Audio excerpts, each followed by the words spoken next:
going for a competency sanity hearing. I am not crazy. I want everybody to know that. Not in any way, shape, or form am I crazy. It's a bunch of It is represented by Mr. Secretary, defendant is present in the courtroom. Yeah. Represented by Attorney General.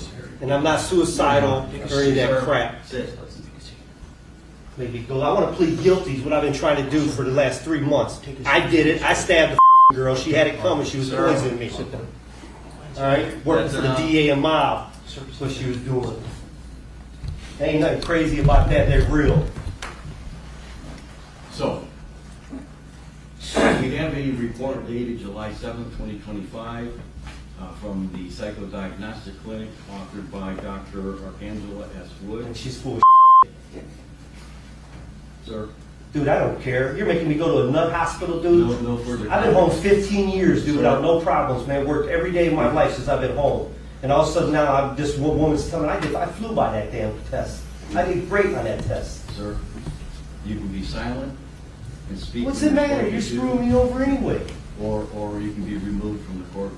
He walked into court claiming he wasn't crazy, but what followed told a different story.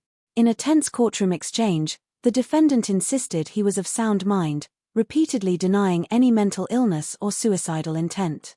He openly admitted to the stabbing, claiming the victim had it coming because she was poisoning him and working with the DA and the mob. Despite his erratic behavior, he demanded to plead guilty and expressed deep frustration with being forced through mental evaluations he believes are rigged against him. Room to do this pledge. Dog, You you only understand show that? this mob boy told me. Do Go you ahead. understand that? Yes, sir. So the report is 9 pages long. Mr. Southbury, does the state stipulate to the authenticity and disability conclusions in the report? Yes, Your Honor. Mr. Perry. I do, Your Honor. I had a chance to share that with my client this morning. We talked about the finding. I do stipulate the report.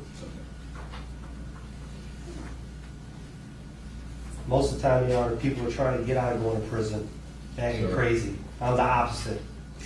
Okay, so the doctor renders her opinions beginning at the bottom of page 8. And I'm going to quote, "It is my opinion, based upon reasonable psychological certainty, that although Mr. Galliquez has an understanding of the nature and objectives of legal proceedings against him, his paranoid beliefs interfere with him applying the information he knows in an irrational way. Specifically, he maintains paranoid beliefs that he was set up in the offense charged by the DEA and mob. And the prosecutor wants him found NGRI in order to have him be charged with federal crimes. Goes on to say he is paranoid that if he is to have a jury trial, someone will be planning to influence the jury to find him guilty. He also has paranoid belief that the DEA and mob will have witnesses testify against him in court. It is also my opinion, based upon reasonable psychological certainty, that due to Mr. Velazquez's mental illness, he is not currently capable of adequately assisting in his defense, and this is based upon the following." And the doctor gives 3 reasons for that. The judge, however, had something else in front of him, a 9-page psychological report. The doctor's findings were clear: the defendant suffers from paranoid delusions so severe that he can't rationally assist in his own defense. He believes the government is conspiring against him, that federal agents are manipulating witnesses, and that a jury would be tampered with to ensure his conviction. The court ruled him mentally incompetent to stand trial but found that his condition is potentially treatable with time and care at a state psychiatric facility. So what happens if they find me incompetent, Judge, and then they turn around and smack me with federal cases for messing Sir. with kids or something? Because that's their plan. Enough. That's their plan. Enough. So I want to bring it out in the open courtroom, that's all. Messing with damn So kids. the report and the doctor conclude that the defendant is not competent to stand trial, but that he is restorable within the time frame pursuant to ORC 2945.38b. They recommend that the defendant be remanded to Twin Valley Behavioral Health Care for restoration. And so that is what the court will order. Court will also order that if the defendant needs to have medications administered involuntarily, that the hospital is able to do so. So excuse me, what's that mean? You're not going to be shooting me up with dope, are you? Sir, Okay.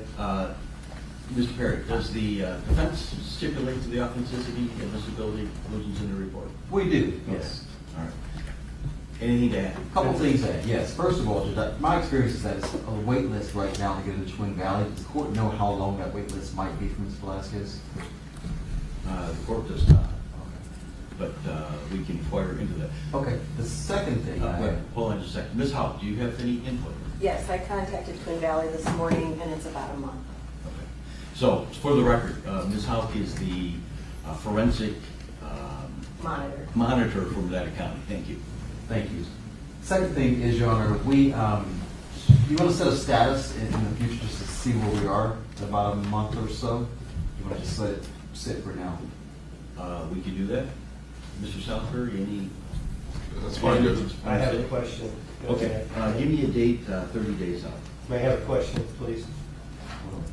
You may talk to your lawyer if you wish. August 22nd? Now, they ain't gonna be making me shoot you with a damn dope. That's fine, thank you. Huh?